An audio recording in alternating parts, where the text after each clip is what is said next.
One of the most lightest thing which is abundant to us every day, around 20,000 or more, actually also ruins us in many cases. I'm talking about thought. A thought of self-doubt ruins us. I'll give you a lot of examples, doubt that, my appraisals are coming. Am I going to do good or bad? The doubt that, oh, they don't like me. The doubt that this person is here to take my job. The doubt that the government is not doing anything. The doubt that everyone is against me. These thoughts come, and of course they come from where you are, your surroundings, what do you watch, and other things as well.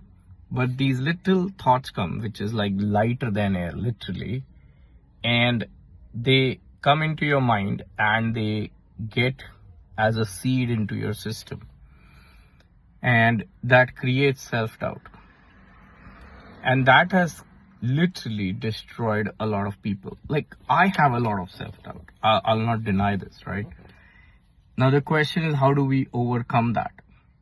One of the ways I have found overcoming, now I don't think I can overcome all of my self-doubts, but one of the few self-doubts that I overcome was about my education, right? So I studied in a decent school, very reputed school and stuff like that, but I did not study, so I went there, but I just passed my exams, and I did that till my uni. But during my final year of my university, I realized one thing, is that I might be very dumb student, because I actually went and I sought help from one of the uni professors who was having private coaching, and he fired me. So, out of vendetta, I thought I'm gonna prove it, and I studied hard. That's all. So the self-doubt was like, okay, Amit, you're a dumb student, because that's what I was being told all the time. So I agreed upon it. I'm a dumb student. I changed the thought, is that, okay, I'm a dumb student, yes, but what if I just work hard? So that guy who's a brilliant student in the class is working 6 hours. Okay, I'm going to put 10. Here's the best part. I cleared. Not only I passed, but I was one of the very few people who actually passed the finals in physics. So that's one example. And similarly, I have taken care of many other small things. What I'm trying to share here is that there is a thought that jumps in, and thoughts are, unless you're into meditation and you can take care of your thought and channelize it, which is bad, good, and fleeting, I can't. Okay. So for me, thoughts can be massively destructive, and I really have to consciously take effort to see if this thought is going to screw me up or it's going to benefit me. What things screw you up, that. So things that don't put food on your table, things that gonna aggravate you, things gonna get, your body fluids to go haywire here and there, relationships, blah, blah, blah. Not good. Other things opposite to that, good. So we need to learn how to regulate this.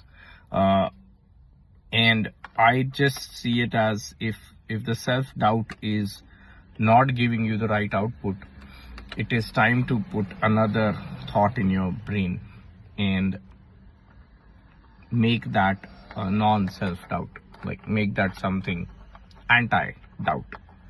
Go for it. Change of environment helps. You can't change friends, but talking to some new group helps.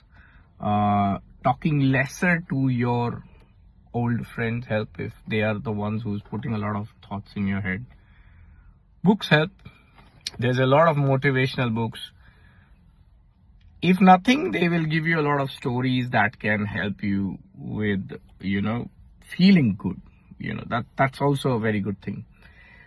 Walking helps. Trust me. going to gym helps. Certainly. Yeah, these things help. Hope this helps you. Have positive thoughts, have positive output. Don't self-doubt, because anyways the world is a very topsy-turvy place right now. Don't get into a position of self-killing yourself, right? So let's not do that. Let's be sane and take care of this turbulent times. I don't know till when it will last, maybe 2030, but take care of till then.